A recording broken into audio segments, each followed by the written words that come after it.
If you think Curaçao is just colorful buildings and beaches, you're missing the real treasures waiting just beyond the port.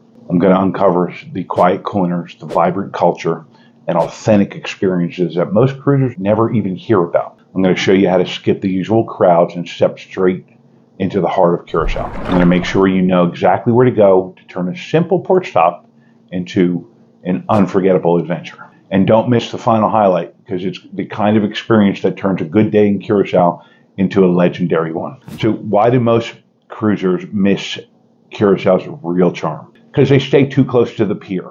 The waterfront area, Handelsgade, is beautiful, but it really barely scratches the surface of what the island has to offer. The big cruise excursions miss the details as well. Cruise tourists stick to the usual tourist spots, and they really leave little room for unique experiences. Don't get me wrong, there's absolutely nothing with the cruise ship excursions. They only kind of touch the surface.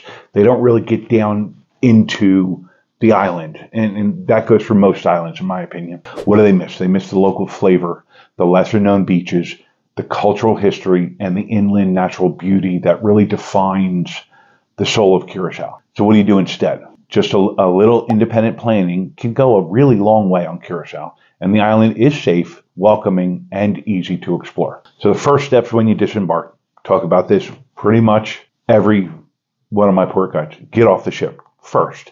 Get off the ship as early as you can. You're in the Caribbean. It's hot in the Caribbean.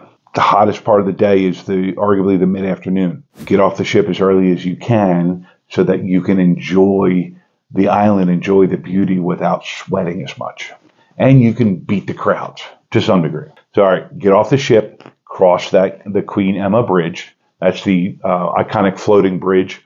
It is a really cool experience, especially if the bridge happens to open up while you're partway across it, and it's really cool. Plus, it's a quick way to move beyond the cruise terminal like bubble. Okay, head to Punta and Outra Banda early. These are some colorful neighborhoods right there in town. They offer shopping. There's murals on the wall. They're beautiful. They got cafes, and it's less touristy if you go early. Okay, let me rephrase that. It's less crowded if you go early. Arrange your ride first thing. If you're gonna, if you want to do taxis, if you're gonna rent a car, pre-book tours, things like that. Don't waste time negotiating on the fly. Get that all set up ahead of time so that you can hit the ground running. Plan to get out of town. The town right there, I'm not going to try to pronounce the name again. It's gorgeous.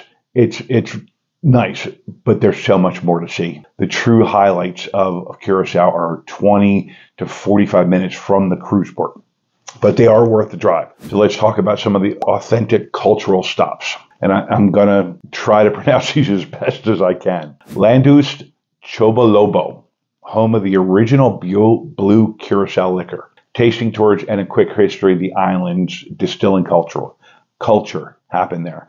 That's really cool stop. Definitely worth the visit. The liqueur is interesting. We didn't buy a bottle because it's not really to our taste, but the tour, the history, that was all very much worth it. Cura Holanda Museum offers some moving and very powerful look at the island's African heritage and its colonial past. A lot of times that's overlooked by the cruise day visitors.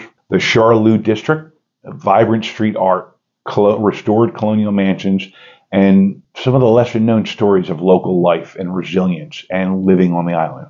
Check out some of the local markets like Marché Biu for authentic local lunch, or Plaza Biu for traditional Caribbean dishes. The food at Marché Biu was absolutely amazing. Some of the beaches, like the off the beaten path beaches, okay? Playa Lagoon, small, quiet cove, perfect for snorkeling, spotting sea turtles.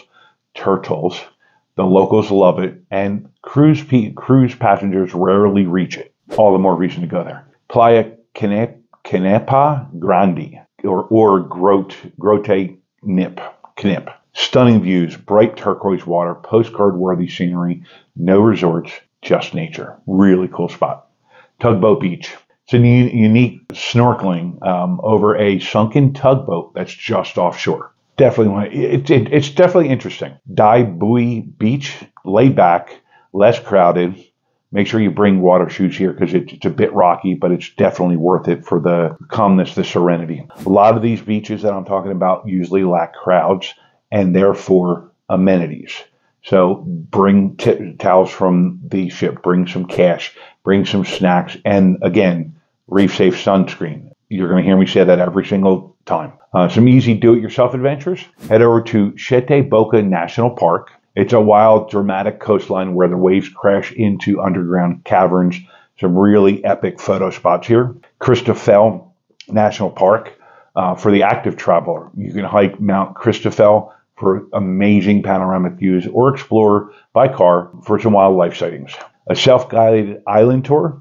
Rent a car, follow the coastal road. 2 to 3 beaches, a local lunch spot, and you can all do that in a single afternoon. A guided cultural tour. Small group tours often include both historic sites, hidden beach stops for a richer experience. To me, that's the way to go. Because my wife and I, when we go to an island, especially the first time we go to an island, we want to learn about the history, the culture, the food, the people, that we want to have that local experience. So a lot of times we're going to do small group tours, maybe not private, but 6, maybe 8 people kind of thing, that we're going to find them TripAdvisor, Viator, look at the ratings, talk to them ahead of time, find out what they do, see if there's, try to negotiate with them to get an extra stop thrown in, something like that to make it unique for us kind of thing. And I highly recommend that. Curaçao's eats and drinks that you really shouldn't miss. Keshi Yana, a must-try traditional dish. It's stuffed cheese with meat or seafood,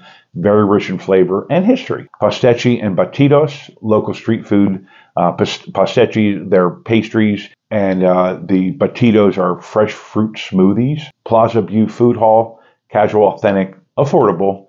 They've got dishes like goat stew, funchi, and fried fish. Local rum or beer. Try Brion beer if you like trying, local beers, and or do a rum tasting at a small local distillery if you like local spirits. Let's call it that way. And the final experience that seals the day. Again, this really depends on your ship's time in port, but if you happen to be there at sunset, find your way to Fort Nassau or Mambo Beach Boulevard. You're going to want to wrap the day with a panoramic sunset and a cold drink. Really cool places to watch that sunset. Grab yourself a local beer, a glass of wine, or water, soda, whatever, and just hang out. Or head to Fort Nassau, where you can you're kind of up on a hilltop. Very nice sunset there. Or Mambo Beach. They got lots of shops there, lots of live music, oceanfront dinner or drinks, if time allows, and your day with a toes in the sand meal or cocktail. Most cruise passengers miss that because they have to rush back. So if you plan your day right, find a restaurant on the way back, not necessarily at the port, but before you get to port, just somewhere to relax, kind of, recuperate before you head back to the ship. Local art and jewelry shopping, instead of those mass-produced souvenirs that are near the dock, stop in some of the small galleries or the artisan shops near Punta or Pieter Mai. You came for the postcard, but what you'll remember is the feeling Curaçao gave you. And most cruisers never even get close to it because they don't take the time to plan and figure out where they want to go and what their expectations are. So now that you know what most travelers miss in Curaçao, you're going to need to know the real Grand Turk secrets. Because if you don't, you're going to spend your day on things that just aren't worth it. And I'm going to cover that and how to avoid it in this next video.